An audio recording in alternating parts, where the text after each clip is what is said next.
Mais dis donc, quoi qui sort en octobre 2027? Je vais un peu loin là, non?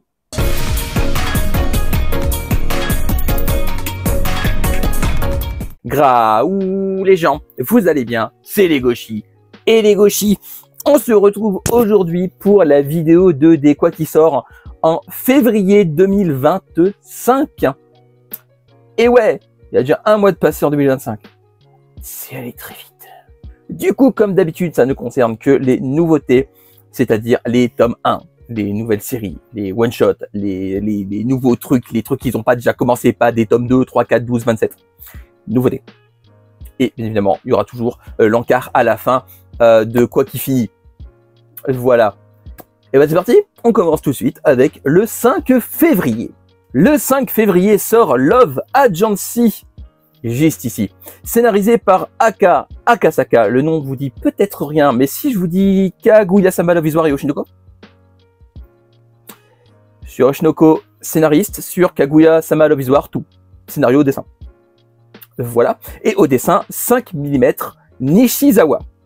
Pas commun comme nom. Ça sort chez Pika au prix de 7,20 € et c'est une série très courte qui se terminera en 4 volumes. De quoi ça parle? Love Agency, nippo-suédoise, Marie a tout pour plaire. Elle est belle, excellente en cours et très douée en sport. Un seul problème, elle est incapable d'enchaîner 3 mots face à un garçon. C'est alors qu'elle découvre une annonce de la Love Agency, qui propose les services de ses cupidons pour quiconque cherche l'amour. Marie saute alors sur l'occasion, sans se douter une seconde que c'est qui? Le jeune homme timide sur lequel elle a des vues, est lui aussi coaché par un cupidon de cette agence. Et que son côté rat bibliothèque peu sociable n'est qu'une façade pour la conquérir. Entre stratégie, secret en tout genre, manipulation de part et d'autre, leur relation ne sera pas un long fleuve tranquille, tu m'étonnes. Le scénario a l'air vraiment fun. Ça a l'air juste excessivement fun. En plus, scénarisé par Aka Akasaka, je suis très confiant. J'ai pas lu Kaguya-sama Love is War, mais en tout cas, je suis un grand fan, j'allais dire. Ouais, je suis un très grand fan de Oshinoko. Et du coup, je suis très curieux de voir ce que ça peut donner en seulement 4 volumes en plus. Ah bah 4 volumes pour ce genre de scénario, je trouve c'est très correct. Ça ira, je pense, comme il faut, du début à la fin. Je suis assez confiant, ça a l'air fun. Je suis très confiant sur Love Agency. Ensuite, on passe à Frères du Japon. C'est un manga de Taiyo Matsumoto, connu notamment récemment pour Tokyo ces jours-ci, mais également Sunny ou encore Amer Béton. Ça sort chez Delcourt Tonkam au prix de 19,99 € et c'est un one-shot. De quoi que ça parle? Frères du Japon, un recueil de nouvelles d'un maître de l'abscon, de l'obscur et de la métaphore pour s'ouvrir à plus loin.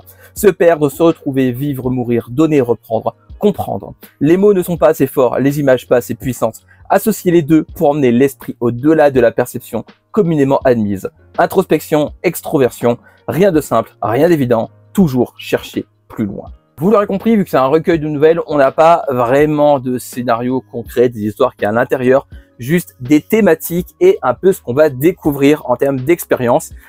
Et ça m'intrigue beaucoup, vraiment. J'ai beaucoup aimé Tokyo ces jours-ci. Voilà, qui est encore en cours, il reste un tome et c'est fini. Actuellement, là où la vidéo sort, on a 2 tomes sur 3. Vraiment, j'aime énormément le style de Taiyo Matsumoto. Et je suis très curieux de découvrir ce recueil de nouvelles parce que ce qu'on nous promet, ça a l'air incroyable. Ça a l'air juste incroyable. J'ai trop hâte de voir ce que ça donne. Faut vraiment que je me penche dessus et je vous en reparle très vite. Toujours à la même date, Abura, scénarisé par Number 8 et dessiné par Sakuzo Baku. Ça sort chez Panini au prix de 8,29 € et ça se terminera en 3 volumes. De quoi ça parle? Abura. L'incident d'Abula no Koji, ce fut la dernière lutte interne au sein du Shinsengumi, oui encore eux, et l'une des ses plus sanglantes. Dans les derniers jours mouvementés du shogunat Tokugawa, 7 combattants durent affronter le Shinsengumi à Kyoto afin de récupérer les corps de leurs hommes assassinés. Et c'est là, lors de cette nuit horrible et sanglante, que le fer des épices se croise. Abura est la première œuvre de Kushizuku Bakukyuzu, un jeune artiste qui avait déjà travaillé sur une anthologie dédiée à Tokenmanbu. Number 8 est un scénariste qui a notamment participé à la saga Blue Giant. Ça parle là beaucoup, je pense là. Alors, Shinsengumi, ça va suffire. Moi, j'ai vu Shinsengumi dans le scénario, je me suis dit, mais c'est qu'il me faut. Non, plus sérieusement, ça a l'air d'être une œuvre de samouraï sur le Shinsengumi qui traite le Shinsengumi d'une manière un peu différente. Et du coup, je suis très curieux de voir ce que ça donne. En plus, 3 volumes, très court. ça me va. Vraiment, ça me va. Ça a l'air très sympa. Ça a l'air très très sympa. Et il y a Shinsegae, donc oui, forcément, je suis intéressé, oui. Et du coup, c'est une œuvre qui m'a l'air concise et efficace. À voir ce que ça donne à la lecture, évidemment. Mais en tout cas, je pense que vous en reparlerez quand les 3 seront sortis. Il y aura peut-être une vidéo récap du coup de mon avis global, plutôt que de faire un avis sur le tome 1. Vu que c'est qu'en 3 tomes, je pense que j'attendrai les 3 pour vous faire une petite vidéo dessus. Mais je suis très intrigué. Ensuite, mon chien pour la vie. Ça va être compliqué celui-là. C'est un manga de Hiriko Aohiro, pardon. Ça sort chez Doki Doki au prix de 7,95 et c'est un one-shot. Le pourquoi ça va être compliqué. Une ode à l'amitié canine et la place des chiens dans notre vie à travers 5 petites histoires différentes, dont une première très biographique. L'autrice nous fait revivre toutes les émotions qu'il est possible de traverser lors de la perte d'un chien qu'on a aimé. Comment l'accompagner dans la dernière de sa vie, comment continuer à honorer ce qu'on a vécu avec lui, à quel point il a compté pour nous a permis d'évoluer. Bref, vous avez compris l'idée. Ça va être très dur à lire. Surtout si, comme moi, vous avez vécu avec des chiens depuis toute votre vie. Je peux pas vivre sans chien. Il me faut un chien dans ma vie. Clairement, il me faut un petit compagnon à 4 pattes. Et du coup, ouais. Je vois l'idée. Je vois l'idée. Je vois le thème. Mais clairement, je vais pas passer un bon moment. Enfin, d'une certaine manière. Enfin, vous avez compris l'idée, c'est un manga qui traite d'un thème très lourd, très dur, mais nécessaire. Ça va être compliqué. Ensuite, le 7 février, To End This Love Game. C'est un manga de Yuki Domoto, ça sort chez Kana au prix de 8,10€ et c'est en cours actuellement au Japon en 6 volumes. De quoi que ça parle, à l'âge de 11 ans, Yukiya et Miku ont commencé un jeu de l'amour, où le premier qui admet être troublé a perdu. Maintenant au lycée, les amis d'enfance se donnent toujours à ce jeu, et aucun ne veut reconnaître sa défaite. Amoureux en secret, ils continuent de se lancer des je t'aime et de se taquiner. J'ai eu du mal à sortir celui-là. Mais chaque année, le jeu se corse un peu plus, et tous les coups sont maintenant permis. Ça a l'air très drôle. Ça a l'air d'être une romance qui change. Encore une fois, j'aime bien quand les romances ça change juste du je t'aime. Oh non, mais tu sais, c'est pas. Enfin bref, t'as compris l'idée. Ouais, ça m'intrigue beaucoup. Je trouve que ça a l'air très intéressant et très drôle et très comment dire. Je pense qu'il y a un petit côté Olimia dans l'humour à voir. J'en sais rien en fait. Mais est-ce que ce sera aussi loufoque que du Olimia? Peut-être. Ça a l'air en tout cas très drôle. Et dans tous les cas, je me lancerai dans l'aventure. Ensuite, Higurashi, le sanglot des cigales Meguli. C'est scénarisé par Ryukishi07, dessiné par Tomato Akase, et ça sort chez Meian, évidemment. Au prix de 7,95€, les 2 premiers volumes sortiront simultanément, du coup, le 7 février. Et c'est en cours au Japon avec 5 volumes. Alors, on va faire un disclaimer, maintenant tout de suite. Je vais mettre un timecode, juste là. Voilà. Allez à ce timecode si vous n'avez pas lu et vu les saisons précédentes de Higurashi. Parce que cette saison est la techniquement dernière de Higurashi et le synopsis spoil. Mais quand je vous dis qu'il spoil, le synopsis spoil vénère. Donc si vous êtes intéressé par Higurashi et que vous n'avez pas encore lu et vu les saisons précédentes, timecode juste là. Et du coup, sautez au timecode pour être sûr de ne pas être spoilé. Vous êtes partis? Ceux qui sont restés, on y va du coup. Le synopsis donc, qu'est-ce qui a bien pu pousser cette petite fille à orchestrer une telle tragédie? Après avoir triomphé du mois de juin de 1983 et qu'elle a répété tant de fois, Rika Furude s'accroche au futur pour lequel elle s'est battue. S'il ne s'agissait au départ que d'une discordance mineure, une petite fissure finit par se transformer en une difformité irréparable et défait le destin. Cette histoire fait la lumière sur les pourquoi qui hantent Rika. Place aux nouvelles réponses. C'est ainsi qu'elle commence à s'attendrir. Vous l'aurez deviné, on est là sur la saison révélation de Higurashi, du pourquoi, du comment, de qu'est-ce qui se passe, qu'est-ce qui s'est passé. Bref, on est là sur, je pense, du coup, la saison finale de Higurashi. Et ouais, bah ça a l'air génial. Ça a l'air juste simplement génial. J'ai trop hâte de lire cette saison de Higurashi parce que ça a l'air dingue. Ça a l'air juste dingue et j'aime beaucoup le fait que ce soit une saison vraiment ancrée sur les révélations, sur l'histoire. Non, ça m'intrigue beaucoup et j'aime énormément Higurashi de toute manière. Voilà. Ensuite, toujours le 7 février, une réédition de Kabuto de Buichi Terasawa, connu notamment pour un manga qui a un peu fait parler de lui et Cobra. Ça vous va, Cobra? Du coup, c'est réédité chez Isan au prix de 30 € le volume et ça se terminera en 2 volumes contre 3 à l'époque. Pour vous donner un peu une idée, j'ai montré 3 comme ça vous voyez rien, on dirait juste je fais Naruto. 3 comme ça, je viens de me rendre compte, c'est 3. Nindo. Alors, le synopsis, de quoi ça parle? Il y a fort longtemps, le terrible démon Kuroyasha Doki a été enfermé par le clan Tengu. Nous sommes désormais dans la période du Sengoku Jedi, une période de guerre civile. Et le démon se nourrit de la folie destructrice des humains. Il accumule suffisamment de puissance pour briser le sceau qui le retenait prisonnier et revient sur Terre. Kabuto, héritier du clan Tengu, part à la recherche d'Iryu, l'épée magique, seule arme capable de battre le démon. Il doit ensuite réunir les 4 divinités du clan, Genbu, Seiryu, Suzaku, Byakuya, pour contrer les plans machiavéliques de Doki.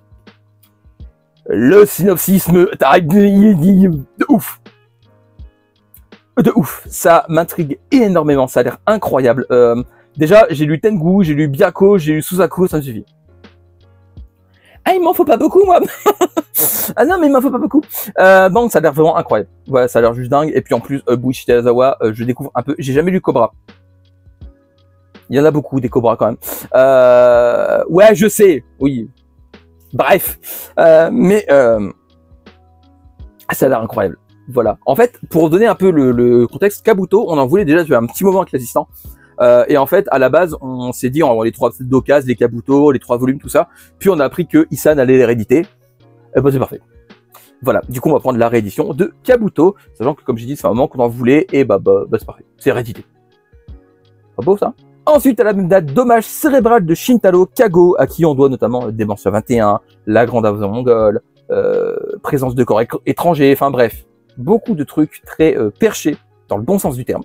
Ça sort chez Uber, je sais pas comment on dit, au prix de 20 € et c'est un one-shot. Au niveau du synopsis, c'est un peu comme Frères du Japon, on sait pas grand-chose, mais un peu l'idée globale.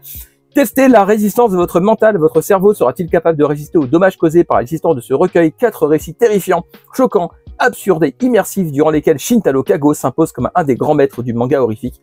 Vous en sentez-vous capable? Bon, vous l'aurez compris, là, toujours pas de scénario concret, juste une idée de l'expérience que vous allez vivre. Ça m'intrigue énormément, encore une fois. Ça m'intrigue beaucoup. Je suis très intéressé par ce recueil. J'ai pas encore lu d'œuvres de Shintaro Kago. On en a 2. La grande invasion mongole et présence de corps étrangers. Lu ni l'un ni l'autre pour l'instant. Du coup, ce recueil me semble être une bonne porte d'entrée en fait. Je pense que c'est le premier que je vais lire. Je pense. Donc ça a l'air vraiment très très cool à lire d'urgence, je pense. Moi, dès que je l'ai, je le lis, c'est sûr. Ça m'intrigue beaucoup. L'expérience décrite m'intrigue énormément. Ensuite, alors là, c'est un peu particulier, j'en ai déjà parlé dans les vidéos précédentes, je sais plus lesquelles exactement. C'est Shotaro Ishinomori, il est une fois le roi du manga, c'est un MOOC de Claude Leblanc à 24 €. Alors, qu'est-ce qu'un MOOC? C'est un magazine livre. En gros, c'est un livre qui va retracer la carrière de Shotaro Ishinomori avec je pense, des points de vue de Claude Leblanc, donc l'auteur du livre. Ça va être très intéressant. Shotaro Ishinomori, pour ceux qui ne savent pas, il a fait énormément d'œuvres absolument incroyables. Il a créé le Sentai. Rien que ça. Il a fait du Kamen Rider aussi. Il a fait beaucoup de choses. Voilà. Il a fait Miyamoto Musashi, que j'aime beaucoup. Bref, Shotaro Ishinomori, c'est un pilier du manga et clairement, le MOOC sur sa carrière va beaucoup m'apprendre sur lui et j'ai vraiment hâte de le lire. Ensuite, on passe au 13 février avec Détroit Become Human Tokyo Stories. Au scénario, on retrouve Kazami Sawatari, au dessin Moto Suida. C'est tiré, bien évidemment, du jeu vidéo de Quantic Dream Détroit Become Human. Ça sort chez Kurokawa au prix de 12,95 €. Vous offrez pas, c'est un grand format. Moi aussi, le premier surpris avant de me renseigner. C'est un grand format et c'est un manga qui se terminera en 2 volumes. Petite info, Kurokawa a communiqué dessus dans un commentaire, je l'ai vu, comme quoi c'est la même édition qu'au Japon. C'est-à-dire qu'en fait, on a un grand format parce qu'au Japon, il y a un grand format. Tout simplement, on a littéralement le même format et il se lira dans le sens occidental. Voilà. Je crois que c'est comme au Japon d'ailleurs aussi. Au niveau du synopsis, qu'est-ce qui nous rend humains? Reina et Seiji, deux androïdes façonnés pour servir l'humanité, vont le découvrir en dépassant leurs conditions de simples machines. Tokyo 2038. Les robots intelligents ou androïdes sont de plus en plus répandus dans la société. Dotés d'un physique et d'une intelligence équivalent, voire supérieur à ceux des humains, ils s'occupent de diverses tâches à leur place. Contrairement aux États-Unis où le mouvement anti-android prend une grande ampleur, le Japon nous présente un avenir radieux, dans lequel ces machines se voient confier des rôles variés, à commencer par la célèbre chanteuse androïde Reina. Cependant, tout n'est pas rose. Certains humains considèrent toujours les androïdes comme des objets. Ils n'hésitent pas à s'en servir comme défouloir en déversant sur eux leur colère, leur jalousie, leur avidité, ou à les accuser de voler leur emploi. Dans ce contexte émerge un jour un androïde dit déviant, qui désobéit au rôle qui lui a été assigné et développe une volonté et des émotions qui lui sont propres. Detroit Become Human est pour moi le meilleur jeu de Quantic Dream et sans doute l'un des meilleurs jeux narratifs que j'ai fait de ma vie. Detroit Become Human, c'est une expérience absolument incroyable. On n'est pas là pour parler de jeux vidéo. Par mon ressenti sur le manga, j'ai besoin de parler de jeux vidéo, d'accord? À pas prendre mon temps, promis. Donc Detroit Become Human, c'est un jeu vidéo incroyable qui m'a fait rire, sourire, pleurer. C'est un jeu vidéo qui m'a beaucoup marqué, qui possède plusieurs fins, donc j'ai fait plusieurs fois le jeu littéralement, et c'est un jeu vidéo qui est incroyable. J'espère vraiment que je vais avoir autant d'émotions et de passion pour le manga que j'ai pour le jeu vidéo.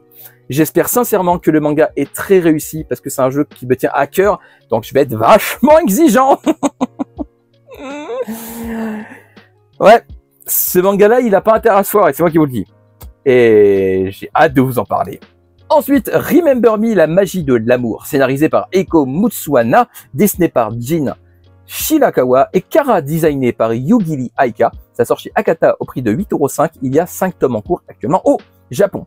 De quoi ça parle? Pour Oriana, étudiante à l'Académie de magie de Lagen, tout semblait aller pour le mieux, mais à quelques mois de la cérémonie de remise de diplôme, elle meurt. Aux côtés de Vincent, son petit ami, dans des circonstances inexpliquées. Elle se réveille alors aussitôt dans sa chambre d'enfant, âgée de 7 ans, et avec tous les souvenirs de sa vie passée. S'est-elle réincarnée? A-t-elle remonté le temps? Sa seule certitude, c'est qu'elle a hâte de grandir pour retrouver son bien-aimé. Mais le jour de son arrivée à l'Académie de Lagen, Vincent l'a totalement oublié.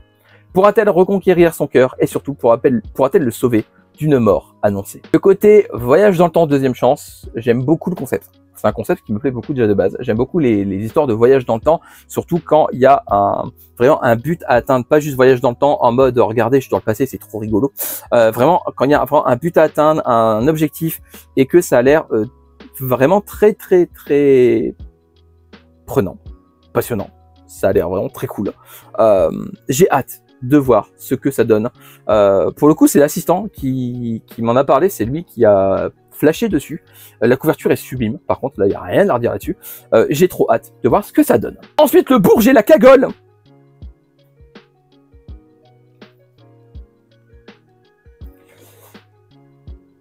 Un titre évocateur, n'est-ce pas? Donc, c'est un manga de Natsumi Aida, l'autrice de Switch Girl, entre autres. Ça sort chez Akata au prix de 7,95 € et il y a 6 tomes en cours. À savoir, petite info, au Japon, les tomes ne sont disponibles qu'en numérique. Nous les aurons en version physique. On a donc l'exclusivité du format papier. C'est une anecdote qui est intéressante à prendre en compte parce que je trouve qu'Akata a bien réussi à négocier, je pense, avec le Japon pour avoir un format physique alors que eux n'en ont pas. Je trouve ça vraiment très cool. Merci Akata. De quoi ça parle? Shutaro est l'héritier d'une famille bourgeoise et semble promis un avenir radieux, mais plus les années passent, plus il se sent vide à l'intérieur. Au point qu'il commence à envisager le pire. Un soir, alors qu'il est perdu dans ses pensées, il rate sa station de train et découvre un nouveau quartier. Dans ce petit restaurant populaire à l'ambiance chaleureuse, il rencontre Manatsu, une ex-gyalou à peine diplômée. Très vite, ils tombent amoureux l'un de l'autre et décident de se marier. Mais la mère de Shutaro, outrée que son fils adoré choisisse une gueuse comme fiancée, semble prête à tout pour annuler leur fiançailles. C'est alors le début d'une lutte sans merci entre Manatsu et sa future belle-mère toxique. L'idée me plaît beaucoup. Alors vous me direz pourquoi Kagol? Parce que Kagol, chez nous, l'expression Kagol, c'est ce qui se rapproche le plus de gyalou au Japon. Voilà. C'est tout simplement, c'est tout con. c'est tout con. Mais ça a l'air très drôle. Vraiment, ça a l'air vraiment drôle. L'idée me plaît, le concept de base me plaît. J'ai hâte de voir ce que ça donne. 6 tomes en cours actuellement, c'est pas énorme à rattraper, je trouve que ça va. Espérons que ça traîne pas trop en longueur non plus, mais en tout cas le concept me plaît suffisamment pour pouvoir tenter l'aventure. Ensuite, une infinité de jours et de nuits, un manga de Moto Hagio, le clan des pots, barbare l'entre-deux-mondes. des chefs-d'œuvre. Ça sort chez Akata dans la collection Héritage, évidemment, au prix de 19,99 € et c'est un one-shot. De quoi ça parle? Platon, philosophe grec, est omnibulé par la disparition de l'Atlantide. Croyant avoir trouvé des indices qui pourront le mener à cette île mystérieuse, il se rend dans la contrée d'Elkazi, qui a un vertier de lettres. Là-bas, il découvre des technologies étonnantes et des réalités qui dépassent son entendement. Commence alors pour lui un voyage de 10 milliards de jours à travers l'espace et le temps. Pour élucider les mystères de la création du monde, il croisera sur sa route Siddhartha, Jésus de Nazareth et surtout la fougueuse Ashura. C'est du Moto Hagio, ça va être un chef-d'œuvre. Voilà, c'est tout. Ça a l'air incroyable, c'est Moto Hagio, faut lire du Moto Hagio, c'est incroyable, c'est du Moto Hagio. Moto Hagio, c'est incroyable. Moto Hagio, je l'aime beaucoup. Moto Hagio, c'est les... On enchaîne? On enchaîne. Ensuite, le 14 février, Utsupan. Un manga parfait pour la Saint-Valentin, vous allez voir. C'est un manga de Aliga, supervisé par, parce que c'est important de le dire, l'air de rien, c'est supervisé par Hajime Suiki, professeur à l'université Wako, Hirokazu Tachikawa, professeur à l'université de Tsukuba, Asumi Takahashi, maîtresse de conférence à l'université Okusei Gakuen. C'est un manga qui sort chez Vega à 8,35 € et c'est un one-shot. Le scénario, ça va être simple. Un jeune homme se réveille et réalise qu'il a dormi pendant 28 heures, indolent et incapable de se lever du futon. Utsupan est submergé par le sentiment de vouloir mourir. Joyeux Saint-Valentin. Voilà. Du coup, c'est un manga qui a l'air lourd. Très lourd à lire. Le thème est... Le thème. Voilà. Ça a l'air intéressant. Le thème abordé, j'espère qu'il est bien abordé. Mais en tout cas, si c'est très bien abordé, ça peut donner un manga social très intéressant à découvrir, à faire découvrir. Pour l'instant, j'ai pas grand chose à dire dessus tant que je l'ai pas découvert parce que chaud de juger un truc de ce style sans l'avoir lu. On enchaîne. Le 19 février, Un amour démoniaque, un manga de Arare Matsumushi. C'est un manga qui sort chez Lézard Noir au prix de 16 € et c'est un one shot. Synopsis. Pourquoi je dis one shot? One shot. Michael Jackson. Niveau scénario, Hachiro, un jeune délinquant, héberge chez lui son ami d'enfance Karen, autrefois amoureux l'un de l'autre. Leur relation s'est dégradée à cause du comportement odieux de Hachiro. Mais la méchanceté du garçon n'est pas gratuite, celui-ci agit en réalité pour le bien de Karen. Cette dernière cache en effet un lourd secret et les sentiments amoureux exercent sur elle une influence néfaste au point de la transformer en démon cannibale. Hachiro, conscient de son fardeau, tente comme il peut de repousser Karen afin que personne ne découvre cette malédiction. Ça a l'air sympa comme tout. Très chelou. Dans le bon sens du terme. Ça a l'air excessivement bizarre et j'aime beaucoup ça. Un amour démoniaque, ça a l'air vraiment, vraiment incroyable. C'est le genre de scénario qui pour moi c'est banco. Voilà, c'est directement banco, je le vois, je fais ouh, je veux. Je veux. J'en parle très vite celui-là, je pense. Ensuite, alors là c'est une collection, je vais tout englober d'un coup. C'est tout le Japon en docu-manga aux éditions petit à petit pardon, dans la collection Koto Dama, une nouvelle collection du coup chez eux. Donc tout d'abord, il y a Hikaru in the Light de Mai Matsuda à 8,90 € le tome qui se terminera en 4 volumes. C'est un manga qui parle du phénomène des idoles au Japon lorsque le génial producteur Monsieur Ayama lance un casting national pour recruter les futurs membres d'un girls band japonais. Hikaru Ojino et Ran Nishikawa décident de s'inscrire ensemble. Leur rêve est de devenir idol et immense. Mais la compétition sera longue et rude, parviendront-elles à rejoindre les Girls in the Light. Ensuite, Inatsuba, celle qui maniait le sabre, de Koichi Masahara au prix de 12,90 €. Et lui, c'est un one-shot. Découvrir l'époque Edo et la fin des samouraïs avec Inutsuba, celle qui maniait le sabre. Fille unique d'un maître du sabre, Suzu est aussi son élève le plus doué. Mais dans le Japon d'Edo, les traditions règnent et le destin d'une jeune femme n'est pas de pratiquer le sabre. En plein questionnement son identité et son genre, Suzu parviendra-t-elle à trouver sa place? Ensuite, Sushi Ichi de Etsushi Ogawa au prix de 8,90 €. Il se terminera en 8 volumes. Goûter les meilleurs sushis d'Edo avec Sushi Ichi. Taisuke, maître sushi, ne se contente pas de réaliser des délicieux plats, il se sert de son art pour apaiser les tensions de son quartier et régler les problèmes personnels de ses voisins. C'est une collection du coup docu-manga, comme c'est expliqué, donc c'est à la fois un manga, à la fois du documentaire, et à la fin des synopsis, c'est toujours marqué qu'il y a des pages documentaires avec, notamment pour le sushi, l'histoire du plat mythique, pour Inatsuba qui maniait le sabre, approfondir ses connaissances sur l'époque Edo et le rôle des samouraïs, par exemple. Et pour Hikaru in the Light, le cahier documentaire propose au lecteur de découvrir les origines du phénomène des idoles, son business, etc., etc. Vous avez compris l'idée, c'est une collection qui me paraît très intéressante dans le sens où vous allez apprendre des trucs en même temps que vous lisez. C'est pas beau ça? Le côté docu-manga me plaît beaucoup. Voilà, et du coup j'ai hâte de découvrir ça parce que ça m'a l'air très très intéressant dans le genre. J'ai hâte de les découvrir. Les trois m'intéressent énormément. Voilà. Donc on verra ce que ça donne et je vous en reparlerai, je pense, peut-être une vidéo sur la collection. Ensuite, le 21 février, l'éveil de Hibali de Tomoko Yamashita. C'est un manga qui cherchait Naban au prix de 8 €. Et ça se finira en 2 volumes seulement. D'apparence plutôt réservée, Hibali Teshima est une jeune fille de 14 ans en pleine puberté. Les changements physiques de son corps attirent les regards et la jalousie des personnes qui l'entourent. Dans cet environnement toxique, fait de rumeurs et de désirs, personne ne semble pourtant réellement faire attention au cri intérieur de Hibali. Ça a l'air génial. C'est le genre de manga qui apporte des thèmes, importants, d'actualité. Et vraiment, je pense que c'est un manga qu'il faudra lire, vraiment, si le thème vous intéresse. Ça a l'air vraiment très très cool à lire. Et c'est un manga qui, je pense, malheureusement, fera pas trop parler de lui. Il faudra peut-être lui donner un petit coup de pouce. Ensuite, toujours chez Naban et à la même date, l'Auberge des saisons perdues, un manga de Ozumi au prix de 8 €. Et ça se terminera en 3 volumes. Il existe une vieille auberge, pas comme les autres, dont la propriétaire est une jeune fille. On dit que les clients qui s'y rendent retrouvent toujours quelque chose qu'ils ont perdu. De nombreux drames et mystères cachés vont être dévoilés. Mais quel peut être celui de cette mystérieuse auberge des objets perdus? J'aime beaucoup participer. Encore une fois, j'aime beaucoup. De toute façon, si j'aimais pas le principe, je vous en parlerai pas. Ben non. Ça a l'air d'être un manga qui, pareil, qui est très intriguant, très mystérieux et en même temps qui en dit suffisamment pour donner envie de le lire. Et la couverture est sublime. En plus. Voilà, ça aide. C'est vraiment un manga qui, je pense, je vais en parler très vite. Est-ce que j'attendrai que les 3 volumes sortent pour en parler? Dites-moi. Est-ce que vous voulez que j'en parle dès le tome 1 ou est-ce que j'attends un peu que les 3 tomes sortent et que j'en parle une fois dans la globalité? Dites-moi en commentaire, tiens. Est-ce que l'auberge saison perdue, je fais ça? Dites-moi. Ensuite, le 27 février, comment en finir avec son ex? C'est pas une question que je vous pose, hein, c'est le titre. Hein, c'est un manga de Kyo Yoneshiro, c'est un manga qui sort chez Akata au prix de 8,5 € et ça se terminera en 8 volumes. De quoi ça parle? C'est assez vague, vous allez voir. L'ex-petite amie de Kailo Ishimatsu, nommée Iori Kusakabe, qui a disparu depuis 7 ans, réapparaît soudainement devant lui. Kailo est complètement désarmé de la revoir. Il avait arrêté de vivre normalement depuis qu'elle était partie. C'est alors qu'Iori lui fait une étrange demande. Et vous en saurez pas plus parce que je ne sais pas non plus. Voilà, c'est tout. C'est le genre de synopsis alors, je dirais pas qu'il m'angoisse, hein, mais c'est le genre de synopsis où j'ai envie de lui dire et oui. Et voilà, dis-moi en plus. Hein.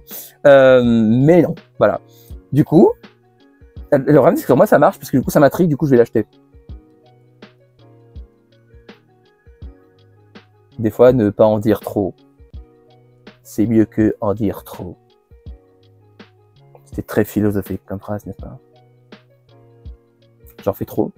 Trop de trop. L'âne trop. Il apparaît juste là.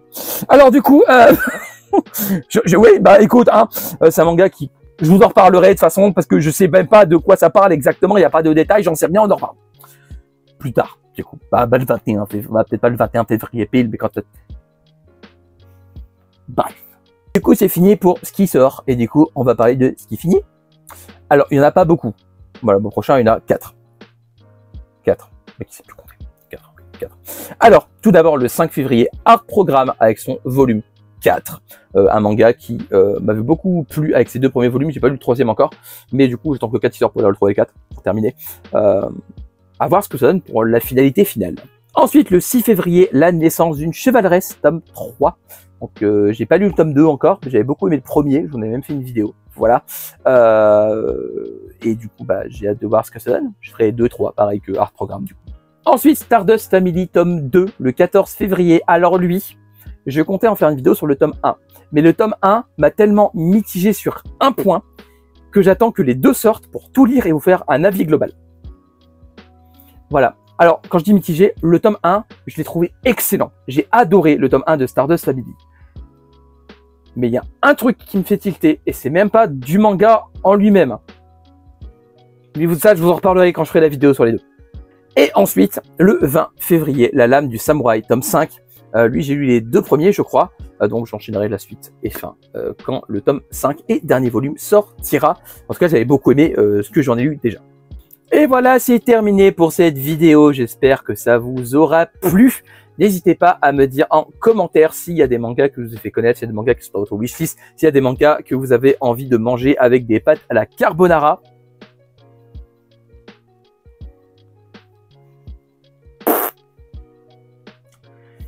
Et surtout, dites-moi en commentaire la dernière fois que vous avez mangé des pâtes carbonara. Tiens, je suis lancé dans un délire. On continue dans le délire. Du coup, suivez-moi sur mes différents réseaux. Tout est en barre d'infos descriptif, juste en dessous, comme d'habitude, de même que le Discord. Et évidemment, likez, partagez, abonnez-vous, activez la cloche pour ne rien rater, parce que si vous ratez des trucs, c'est pas gentil. Non. Lisez des mangas, regardez des animés, mais surtout, lisez des mangas. On se retrouve bientôt pour une nouvelle vidéo. D'ici là, prenez soin de vous, portez-vous bien. Je vous fais des graou les gens. À la prochaine. Bye bye. Ou bibi. Et